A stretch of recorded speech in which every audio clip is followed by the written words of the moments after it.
নমস্কার, আমি তনি রয়। ওয়েলকাম সকলকে হাওয়ারি কুকিং শেয়ার করছি মাশরুম পাকোড়া। তার জন্য এখানে মাশরুম নিয়ে নেওয়া হয়েছে। এবার এই মাশরুমটাকে ছোট ছোট করে পিস করে নেব।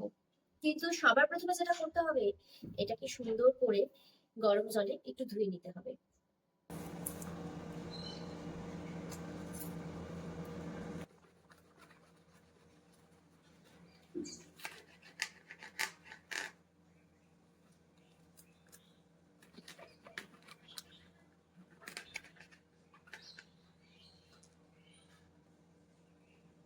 দেখো, সুন্দর করে কিন্তু এখানে ছোট ছোট করে পিস করে নেওয়া হয়েছে, ঠিক এরকম টাইপের।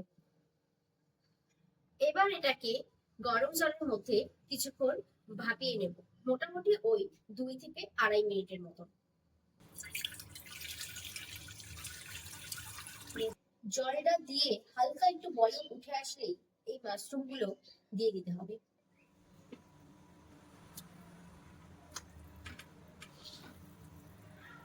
এবার একটা কাঁটা চামচ দিয়ে ভালো করে একটু জলের মধ্যে ডুবিয়ে দাও, সাথে 1 চামচ লবণ ছড়িয়ে দিতে হবে।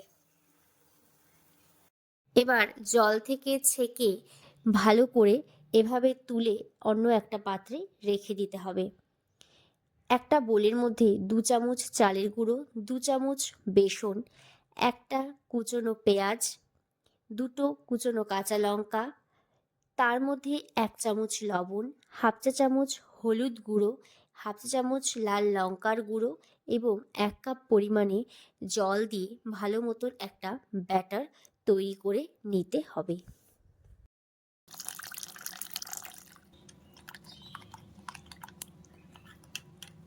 এবার কড়া বসিয়ে কড়াটা গরম হয়ে গেলে তার মধ্যে পরিমাণ মতন সাদা তেল দিয়ে দিব। তেলটা অলরেডি গরম হয়ে গেছে। এবার আগে থেকে বয়েল করে রাখা সেই মাশরুম গুলো ব্যাটারের মধ্যে ডুবিয়ে একটা একটা করে বেশ লালচে করে কম আঁচে রেখে প্রত্যেকটা কড়া ভেজে নেব।